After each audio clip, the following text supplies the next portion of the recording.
Uma alegria estar aqui com vocês. Isso me dá mais fé na humanidade, de repente ver tantos médicos pararem para se encontrarem, olharem nos olhos e ouvirem falar de literatura. Como diz o poeta, a vida precisa de pausas. Ou nós fazemos pausas, ou nós vamos acabar morrendo. E o pior não é morrer e ser enterrado, é morrer e permanecer vivo, caminhando sem saber para onde. E falar do Guimarães Rosa é uma tarefa muito prazerosa, mas ao mesmo tempo é um desafio. Porque o Guimarães Rosa foi um grande desafio para a crítica, ainda é, médico, apaixonado pela literatura, apaixonado pelo sertão de Minas, o sertão de Goiás e o sertão da Bahia. Escreveu 4 livros de contos, dos mais conhecidos, e um romance chamado Grande Sertão Veredas. Esse nome, Grande Sertão, ele tem uma dimensão, muito mais do que física, tem uma dimensão existencial. As veredas do nosso próprio sertão, a vereda do sertão humano, a vereda do sertão do Riobaldo. Quem é Riobaldo? Riobaldo é o protagonista do livro. Ele é um jagunço. Nós conhecemos o Riobaldo já depois de toda a história que ele conta transcorrida. Esse livro foi publicado em 1956. No começo, havia quem olhasse e achasse aquela linguagem barroca do Guimarães Rosa pouco entendível, difícil de se chegar a uma conclusão sobre o que ele queria dizer. É tanto que o livro começa com nonada. Nonada. E haja críticos pesquisarem a etimologia da palavra, dicionários de filologia, e nada de saber o que é nonada. Aí conversaram com Guimarães Rosa. Ele disse, olha, é a fala do Riobaldo. Nonada, nonada. Foram tiros. Não é nada. Não é nada. Foram tiros. Mas o Riobaldo diz nonada, nonada. E os críticos inventando histórias para descobrir o que era esse nonada. E quando ele foi traduzido para o alemão, a tradução, a correspondência, ainda bem que ele estava vivo, entre o crítico e ele, deu um livro maior do que Grande Sertão Veredas, que é um desafio a tradução.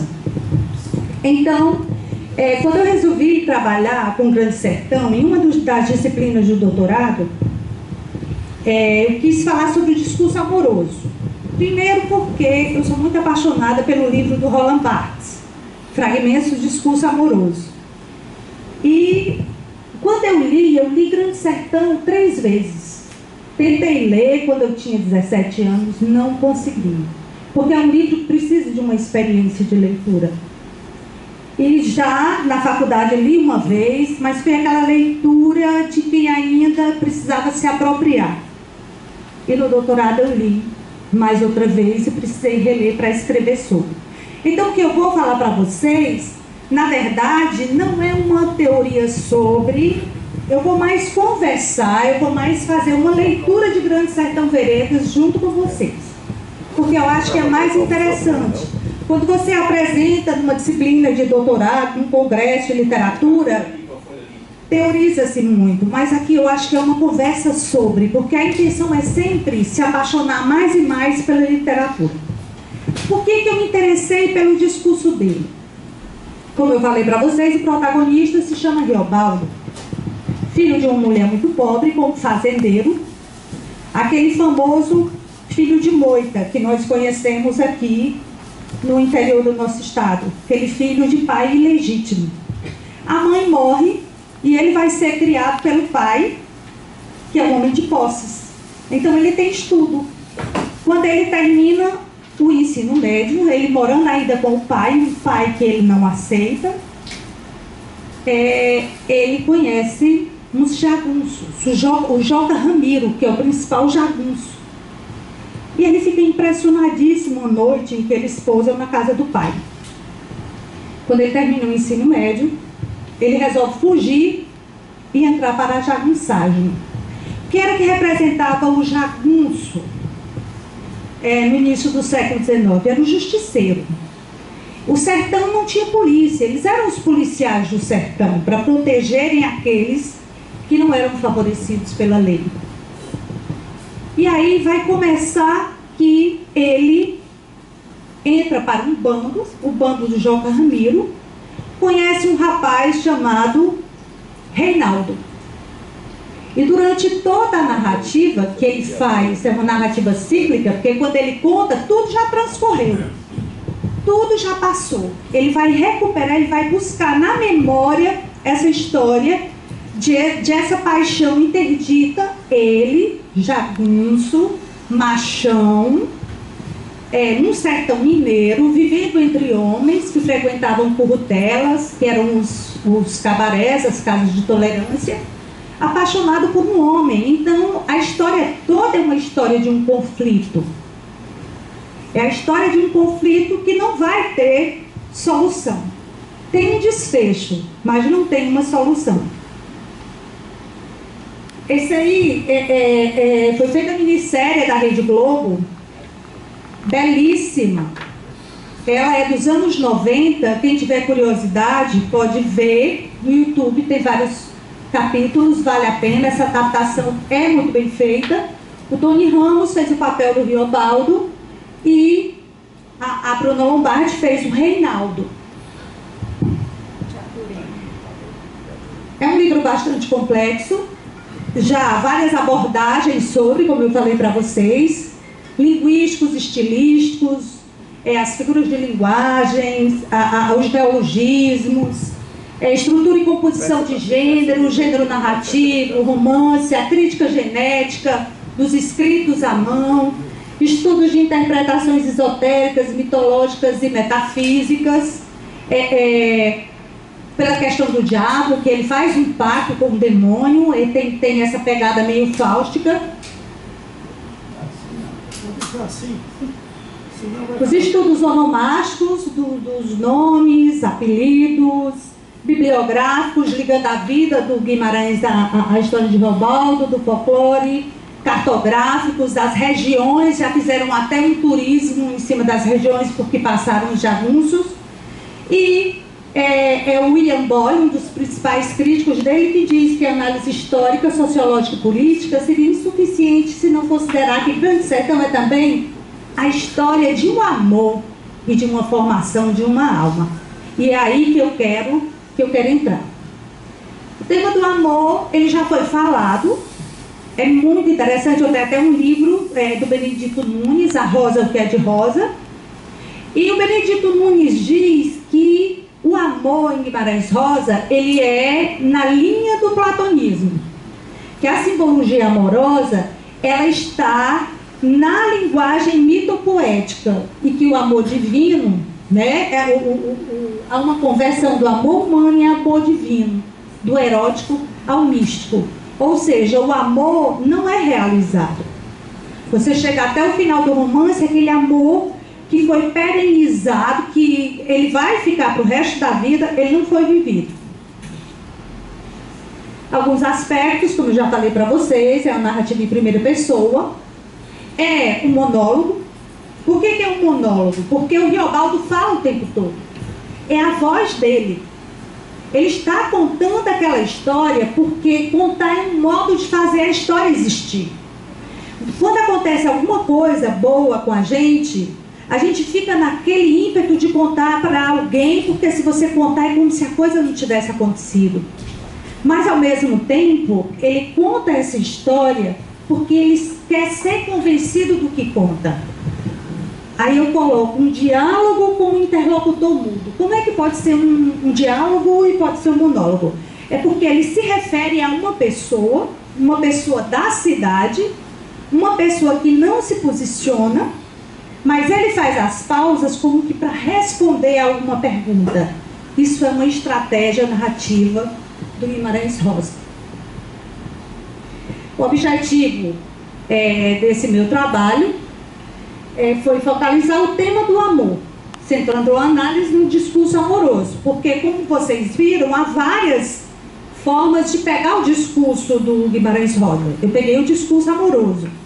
E eu peguei o discurso amoroso do Riobaldo, direcionado a Diadorim, porque ele tem uma paixão, quando ele mora na casa do pai, que é a Rosa Guarda. Ele tem um caso com uma prostituta, em Oriná, e depois de tudo transcorrido, ele casa-se com a Otacília. Mas eu não estou tocando nesses amores, me interessa o amor dele por Reinaldo. Quem é Reinaldo? Depois eu vou dizer a vocês que é Diadorim. E selecionei alguns trechos do romance para contar a história desse amor. Como se deu o primeiro encontro de Riobaldo com Diadorim? Ele ainda vivia com a mãe, numa região chamada Os Porcos, e um dia, passeando, ele encontra um menino muito bonito, eles na faixa de 11, 12 anos, e esse menino o impressiona, de modo que ele narra, né? Aí, pois, de repente, vi um menino encostado numa árvore, pitando o cigarro. Menino mocinho, um pouco menos do que eu, ou devia de recular a minha idade.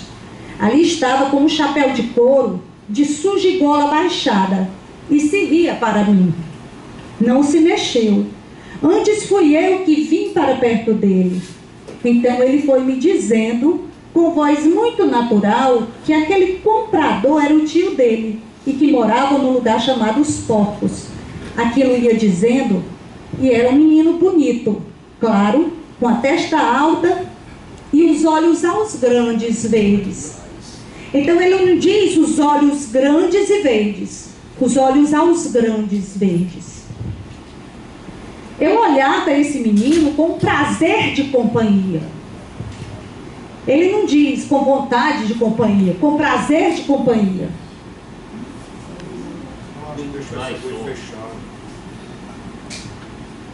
Como nunca por ninguém eu não tinha sentido. Achava que ele era muito diferente. Gostei daquelas finas feições, a voz mesmo muito leve, muito aprazível, porque ele falava sem mudança nem intenção, nem sobejo de esforço. Fazia de conversar uma conversinha adulta e antiga. Fui recebendo em mim um desejo que ele não fosse mais embora, mas ficasse sobre as horas, e assim como estava sendo, sem parolagem miúda, sem brincadeira, só meu companheiro, amigo desconhecido. Então esse foi o primeiro encontro dele com esse menino que vai impressioná-lo. Pode passar. Segundo encontro. Daí vai transcorrer que ele vai embora daquele lugar, vai morar com o pai, vai resolver entrar para a jagunçagem, já homem feito, e um dia ele está num bar, quando encontra um moço que entra no bar. Aí ele diz: enquanto que me ouviam, mais um homem, tropeiro também, vinha entrando também na soleira da porta. Aguentei aquele nos meus olhos e recebi um estremecer em susto desfechado. Mas era um susto de coração alto, parecia a maior alegria. Só flagrante conheci o moço, tão variado e vistoso. Era, pois sabe o senhor quem, mas quem mesmo? Era o menino. O menino senhor sim, aquele do Porto de Janeiro. E ele chegou. Eu do banco me levantei. Os olhos verdes, semelhantes grandes, o lembrável das compridas pestanas, a boca melhor bonita, o nariz fino, afilhadinho. Eu queria ir para ele, para abraço, mas minhas coragem não deram. Ele faltou com um passo no rejeito de acanhamento, mas me reconheceu o visual, quer dizer, me conheceu de vista, meu rosto. Os olhos nossos, donos de nós dois. Olha que coisa poética.